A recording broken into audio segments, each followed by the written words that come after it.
माता लक्ष्मी कहती है, घर की यह 5 चीजें कभी दूसरों को नहीं देनी चाहिए। आज हम आपको माँ लक्ष्मी की एक प्राचीन कथा सुनाने जा रहे हैं। इस कथा के माध्यम से आपको पता चलेगा कि एक स्त्री को अपने घर की कौन सी चीजें दूसरों को नहीं देनी चाहिए। जो भी स्त्री ये चीजें दूसरों को देती है, माँ लक्ष्मी उसके घर को छोड़कर चली जाती है। इसलिए दोस्तों, आप इस कथा को पूरा जरूर सुने, क्योंकि आधा अधूरा ज्ञान घातक होता है। जो भी इस कथा को पूरा सुनता है, माँ लक्ष्मी उसकी झोली खुशियों से भर देती है। तो चलिए बिना देरी किए आपको वह प्राचीन कथा सुनाते हैं। दोस्तों, पूर्व काल की बात है। मध्य देश में एक अत्यंत शोभायमान नगरी थी। उस नगरी में एक राधिका नाम की स्त्री अपने पति और सास ससुर के साथ निवास करती थी। राधिका एक पतिव्रता नारी थी, जो सत्य धर्म का पालन करने में तत्पर थी। राधिका का स्वभाव अत्यंत दयालु था। वह सदैव दूसरों की सहायता करती थी। राधिका का पति शुभम एक दुकानदार था, जिसकी अनाज की एक दुकान थी। वह बाजार में लोगों की जरूरत की चीजें बेचा करता था। राधिका अपने पति से बहुत अधिक प्रेम करती थी और उसे ही परमेश्वर मानकर उसकी सेवा करती थी। राधिका नित्य पति से पहले जागती थी, अपने घर का आंगन स्वच्छ करती थी, फिर रंगोली बनाकर आंगन की सजावट करती थी। उसके बाद वह अपने घर को स्वच्छ करती, फिर स्नान आदि कार्य संपन्न करके वह तुलसी को जल देती थी और देवी देवताओं का पूजन करती थी। इस प्रकार से वह रोज अपने नित्य कर्म करती थी। राधिका ने कभी किसी का अनादर नहीं किया। वह सभी के साथ मधुर वाणी में बातें करती थी। सभी लोग राधिका को देखकर कहने लगते थे कि यह तो साक्षात लक्ष्मी के समान गुणों वाली स्त्री है। यह अपने परिवार का कितने अच्छे से ख्याल रखती है। इसके अलावा राधिका दान धर्म करते समय कभी अपने हाथ पीछे नहीं खींचती थी। उसके द्वार पर जो भी याचक आता, वह उसे दान दिए बिना नहीं भेजती थी। उसके द्वार से कोई खाली हाथ नहीं जाता था। जो भी भूखा उसके द्वार पर आता, वह भरपेट भोजन करके ही लौटता था, जिससे उसके द्वार पर आए हुए सभी याचक अत्यंत प्रसन्न होकर उसे आशीर्वाद देकर लौट जाते थे। इतना ही नहीं, राधिका अपने पड़ोसियों की भी सहायता करती थी। उसके पड़ोस में जो भी गरीब और दुखी लोग रहते थे, उन्हें भी वह नित्य भोजन दिया करती थी। पड़ोसियों को जो चीजें लगती, राधिका बिना विचार किए ही दे दिया करती थी, जिस कारण से राधिका के पड़ोसी भी उसका बहुत अधिक सम्मान करते थे। वे कहते थे, अहो, यह राधिका तो साक्षात देवी है। देवी साक्षात माँ अन्नपूर्णा ने ही राधिका के रूप में जन्म लिया है। लोग जब भी राधिका की प्रशंसा करते, तो वे सभी उसके विषय में अच्छी बातें ही कहते। लेकिन लोगों की बातें सुनकर भी राधिका ने कभी घमंड नहीं किया। वह उन सभी से आदर और सम्मान से ही बातें करती थी। फिर एक दिन की बात है, राधिका की एक पड़ोसन उसके घर पर आती है। राधिका उसका स्वागत करती है और बड़े प्रेम से उसे कहती है, हे बहन, हमारे घर में तुम्हारा स्वागत है। आज किस कारण से तुम्हारा मेरे घर पर आगमन हुआ है? यदि कोई वस्तु चाहिए तो मुझसे मांग लो, मैं तुम्हारी अवश्य मदद करूंगी। राधिका की पड़ोसन कहती है, हे राधिका बहन, आज मेरे घर पर बहुत से रिश्तेदार आए हैं। उनके लिए मैं भोजन बना रही हूँ, इसलिए मैं तुम्हारे पास रोटी बनाने के लिए चकला बेलन और तवा मांगने आई हूँ। यदि तुम कुछ समय के लिए मुझे चकला बेलन और तवा दे दोगी तो बड़ी कृपा होगी। मैं काम हो जाने के बाद तुम्हें जल्द ही लौटा दूंगी। राधिका कहती है, हे बहन, इसमें क्या बड़ी बात है? अभी मुझे चकला बेलन की आवश्यकता नहीं है, इसलिए तुम मेरा चकला बेलन और तवा ले जा सकती हो। रुको, मैं अभी तुम्हें लाकर देती हूँ। फिर राधिका रसोई घर में जाती है और रसोई घर से चकला बेलन और तवा लाकर उस पड़ोसन को देती है। तब पड़ोसन कहती है, हे बहन, तुम्हारा बहुत बहुत धन्यवाद। आज तुमने मेरा काम सफल कर दिया। मैं अपने मेहमानों को भोजन कराकर तुम्हारा चकला बेलन जल्दी से लौटा देती हूँ। राधिका कहती है, हे बहन, चिंता की कोई बात नहीं है। जब तुम्हारा कार्य पूर्ण हो जाएगा, तब तुम मुझे लौटा देना। फिर वह पड़ोसन राधिका का चकला बेलन और तवा लेकर चली जाती है। कुछ समय बाद अन्य एक स्त्री राधिका के घर पर आती है। राधिका उसका भी प्रेम से स्वागत करती है और पूछती है, पधारो बहन, आज तुम्हें मुझसे क्या काम है? संकोच ना करो और बताओ, तुम्हें मुझसे क्या चाहिए? मैं तुम्हारी मदद जरूर करूंगी। तब वह स्त्री कहती है, हे बहन, मेरे घर में बहुत गंदगी हो गई है और मेरे घर को साफ करने के लिए मेरे पास कुछ भी नहीं है, इसलिए मैं तुम्हारे पास झाड़ू मांगने के लिए आई हूँ। यदि तुम्हें कोई समस्या ना हो तो कृपा करके मुझे अपने घर की झाड़ू दे दो, मैं अपना घर साफ करके तुम्हें झाड़ू लौटा दूंगी। राधिका बिना विचार किए ही कहती है, हे बहन, बस झाड़ू ही तो है, इसमें क्या समस्या हो सकती है, तुम रुको, अभी मैं तुम्हें अपने घर की झाड़ू लाकर देती हूँ। इतना कहकर राधिका घर के अंदर जाती है और झाड़ू लेकर आती है और उस स्त्री को दे देती है। वह स्त्री राधिका के घर की झाड़ू लेकर चली जाती है। फिर कुछ देर बाद एक अन्य स्त्री राधिका के घर पर आती है। राधिका उसका भी बड़े प्रेम से स्वागत करती है। राधिका कहती है, पधारो बहन, क्या बात है, आज मेरे घर पर किस कारण से आना हुआ, तुम्हें जो भी चाहिए निसंकोच होकर कहो, मैं तुम्हारी सहायता करने का प्रयास अवश्य करूंगी। तब वह स्त्री कहती है, हे राधिका बहन, तुम बड़ी दयालु हो, मैंने तुम्हारे बारे में बहुत सुना है और तुम सभी की मदद करती रहती हो, इसीलिए मैं तुम्हारे पास एक छोटी सी मदद मांगने के लिए आई हूँ। राधिका कहती है, हे बहन, संकोच ना करो, तुम्हें जो कुछ भी चाहिए मांग लो, यदि मेरे बस में होगा तो मैं मना नहीं करूंगी, मैं तुम्हारी सहायता अवश्य करूंगी। तब वह स्त्री कहती है, हे राधिका बहन, आज मेरी बेटी को देखने के लिए लड़के वाले आ रहे हैं, इसलिए मैं चिंता में हूँ। मेरे पास पहनने के लिए एक भी गहना नहीं है, तो मैं अपनी बेटी को क्या दूं? उसके पास पहनने के लिए अच्छे वस्त्र भी नहीं है, इसीलिए कृपा करके मुझे आप थोड़े गहने और वस्त्र उधार दे दीजिए, केवल एक दिन के लिए। जब लड़के वाले देखकर चले जाएंगे तो मैं तुम्हारे गहने लौटा दूंगी। उस पड़ोसन की बात सुनकर राधिका कहती है, बस इतनी सी बात है बहन, तुम चिंता मत करो, तुम्हारी पुत्री मेरी छोटी बहन की जैसी है, उसकी सहायता मैं अवश्य करूंगी। मैं अभी तुम्हें मेरे गहने और साड़ी देती हूँ, जिसे पहनकर तुम्हारी पुत्री राजकुमारी लगेगी। फिर राधिका अंदर जाती है, गहने और साड़ी लेकर आती है और उस पड़ोसन को दे देती है। वह पड़ोसन प्रसन्न होकर राधिका के गहने और साड़ी लेकर चली जाती है। फिर शाम हो जाती है और अन्य एक पड़ोसन राधिका के घर पर आती है। राधिका उसका भी बड़े प्रेम से स्वागत करती है और कहती है, पधारो बहन, आज किस कारण से मेरे घर पर आना हुआ, बताओ मैं तुम्हारी किस प्रकार से सहायता कर सकती हूँ। तुम्हें जो कुछ चाहिए निसंकोच होकर कहो, मैं तुम्हारी मदद जरूर करूंगी। तब वह पड़ोसन कहती है, हे राधिका बहन, तुम बड़ी दयालु हो और तुम सभी की मदद करती हो, इसीलिए मैं तुम्हारे पास आई हूँ। मेरा बच्चा भूखा है और उसे पिलाने के लिए मेरे पास दूध नहीं है, इसीलिए मैं तुम्हारे पास दूध मांगने के लिए आई थी। अगर थोड़ा सा दूध मिल जाता तो बड़ी कृपा होती। राधिका कहती है, अरे बहन, इसमें कौन सी बड़ी बात है, लो अभी मैं तुम्हें दूध दे देती हूँ। राधिका रसोई घर में जाती है और थोड़ा सा दूध लेकर आती है और उस पड़ोसन को दे देती है। वह पड़ोसन प्रसन्नता से उस दूध को लेकर चली जाती है। इस प्रकार से राधिका अपने सभी पड़ोसियों की मदद कर देती है और प्रसन्न होकर घर का काम करने लग जाती है। फिर रात होते ही उसका पति घर पर लौट आता है। राधिका अपने पति को प्रणाम करती है और उसकी खूब सेवा करती है। रात को दोनों पति पत्नी आनंद से सो जाते हैं।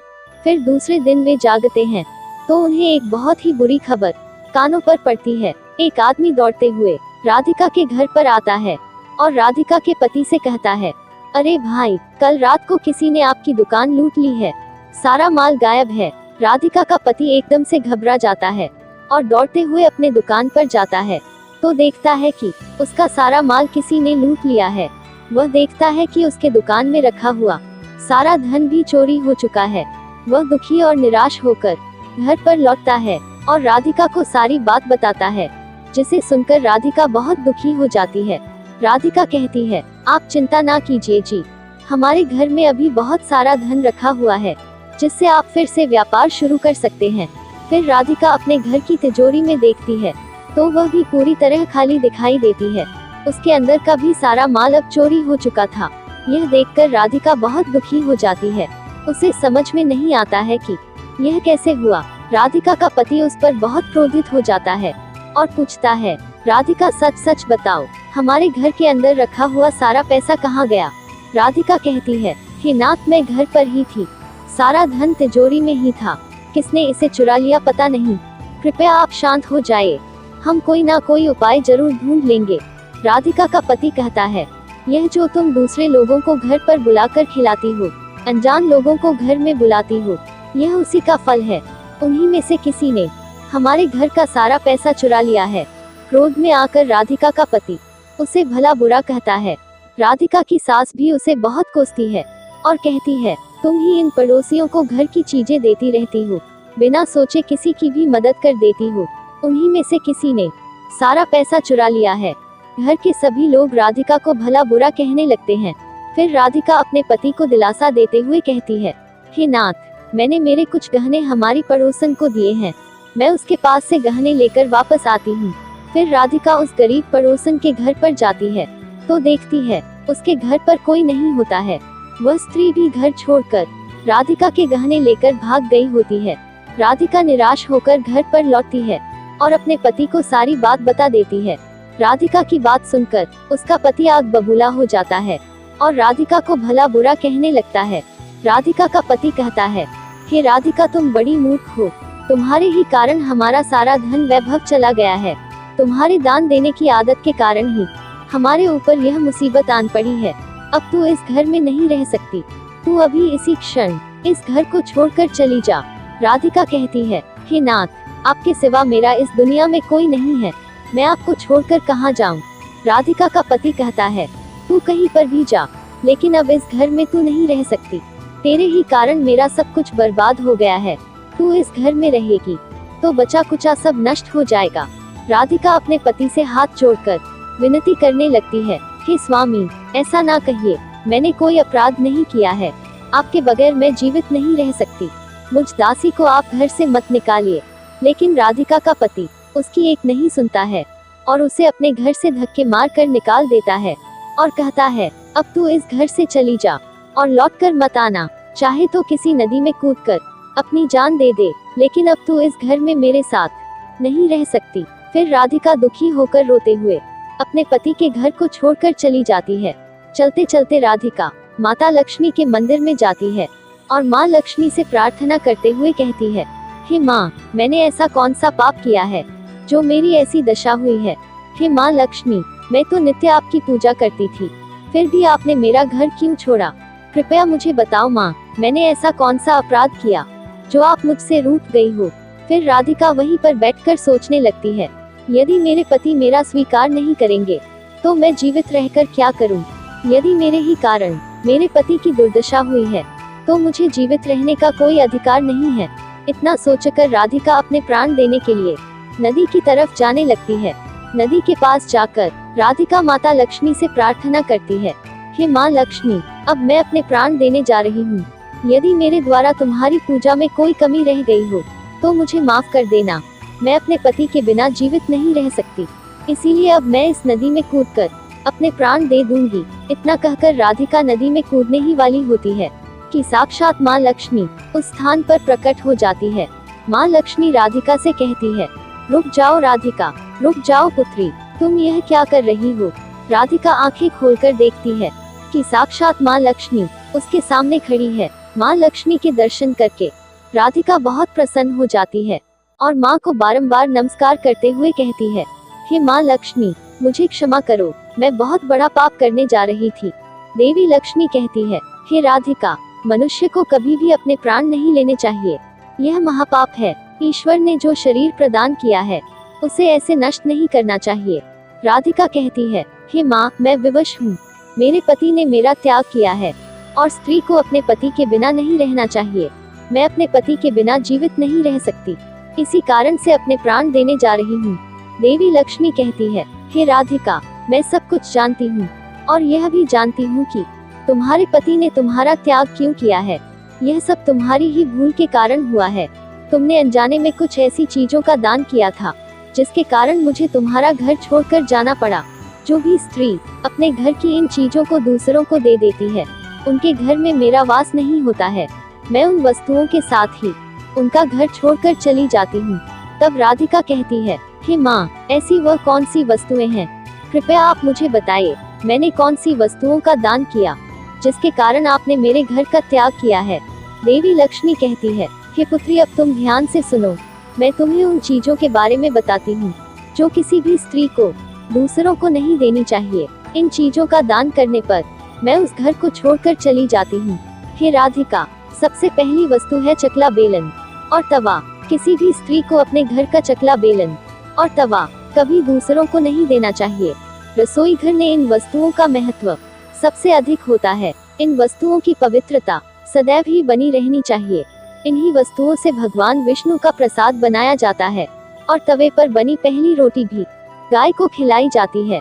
इसीलिए इन वस्तुओं को हमेशा स्वच्छ और शुद्ध रखना चाहिए। दूसरों को देने पर यह अपवित्र हो सकती है और फिर इनका उपयोग करना अशुभ फल प्रदान करता है। इसीलिए राधिका, तुमने अपने रसोई घर के चकला बेलन और तवा अपनी पड़ोसन को देकर पहली सबसे बड़ी भूल की है। आगे माँ लक्ष्मी कहती है, हे राधिका, अब तुम दूसरी वस्तु के विषय में सुनो। तुमने अपनी पड़ोसन को अपने घर में रखी हुई झाड़ू ही दे दी, जिस वस्तु में मेरा सदैव वास होता है, जो वस्तु मुझे सबसे अधिक प्रिय है, तुमने उसे ही दूसरे को दे दिया, तो फिर मैं तुम्हारे घर में कैसे ठहरती। हे राधिका, जो स्त्री अपने घर की झाड़ू दूसरों को दे देती है, मैं उसके घर को त्याग देती हूँ। झाड़ू से घर की स्वच्छता की जाती है और जहाँ पर स्वच्छता होती है उसी स्थान पर मेरा वास होता है। ध्यान में रखना राधिका, घर में झाड़ू को हमेशा छिपाकर रखना चाहिए। झाड़ू पर बाहरी व्यक्ति की दृष्टि भी नहीं पड़नी चाहिए। झाड़ू एक अत्यंत पवित्र वस्तु है, इसे पैर नहीं लगाना चाहिए और इससे कभी विष्ठा आदि प्रकार की गंदगी साफ नहीं करनी चाहिए। माँ लक्ष्मी कहती है, हे राधिका, अब तुम तीसरी वस्तु के विषय में सुनो, जो एक स्त्री को कभी दूसरों को नहीं देनी चाहिए। वह वस्तु है आभूषण। एक स्त्री को अपने आभूषण कभी अन्य महिला को नहीं देने चाहिए। मैं सदैव ही आभूषणों में वास करती हूँ। स्त्री के 16 श्रृंगार में गहनों का बहुत अधिक महत्व होता है। एक विवाहित स्त्री को अपने आभूषण कभी अन्य स्त्री को पहनने के लिए नहीं देने चाहिए। जो स्त्री अपने आभूषण अन्य स्त्रियों को देती है, उनके जीवन में दुर्भाग्य आता है। हे राधिका, अब मैं तुम्हें चौथी वास्तु के विषय में बताती हूँ। किसी भी मनुष्य को शाम को हो जाने के बाद कभी सफेद रंग की वस्तुओं का दान नहीं करना चाहिए, किंतु तुमने शाम के समय दूध का दान किया था। शाम को दूध का दान करने से जीवन में दुर्भाग्य आता है। शाम को सफेद रंग की चीजें दान करने से मनुष्य के जीवन में अशुभ काल आता है। माँ लक्ष्मी कहती है, हे राधिका, अब मैंने तुम्हें उन सभी वस्तुओं के बारे में बता दिया है जिनका कभी दान नहीं करना चाहिए। ये वस्तुएं कभी दूसरों को उधार में अथवा उपयोग के लिए नहीं देनी चाहिए। राधिका कहती है, हे माँ लक्ष्मी, मुझसे बड़ी भूल हो गई। मैं इन सब बातों से अनजान थी। कृपया मुझे क्षमा करो और अब मुझे प्रायश्चित करने का उपाय बताओ। देवी लक्ष्मी कहती है, हे राधिका, तुमने प्रायश्चित पहले ही कर लिया है, इसीलिए अब तुम अपने घर पर लौट जाओ। मैं तुम्हें तुम्हारा संपूर्ण वैभव और धन संपत्ति लौटा देती हूँ। इतना कहकर माँ लक्ष्मी उस स्थान से अंतर्ध्यान हो जाती है। फिर राधिका भी माँ लक्ष्मी को धन्यवाद करती है और उस स्थान से घर की तरफ जाने लगती है। तभी उसका पति घूमते हुए उसी की तरफ आ रहा होता है। वह राधिका के पास आकर उससे क्षमा मांगता है और कहता है, हे राधिका, मुझे माफ करो, मैंने तुम्हें बहुत भला बुरा कहा था। तुम तो साक्षात देवी के समान हो। माँ लक्ष्मी की कृपा से हमें अपना सारा धन वैभव वापस मिल गया है। जिन लोगों ने हमारा धन लूटा था, उन सभी ने हमारा धन हमें लौटा दिया और तुम्हारा नाम लेते हुए क्षमा मांग ली है। यह सुनकर राधिका बहुत प्रसन्न होती है और अपने पति के साथ घर पर लौट जाती है। माँ लक्ष्मी की कृपा से राधिका के घर में फिर से सुख समृद्धि आती है और उसके बाद से राधिका ने अपने घर की यह 4 चीजें कभी दूसरों को नहीं दी। दोस्तों, आपको यह कथा कैसी लगी? आप कमेंट बॉक्स में जय माँ लक्ष्मी लिखकर अवश्य बताएं। साथ ही वीडियो को लाइक और शेयर करें। यदि आप हमारे चैनल पर नए हैं तो हमारे चैनल को सब्सक्राइब जरूर करें। धन्यवाद दोस्तों।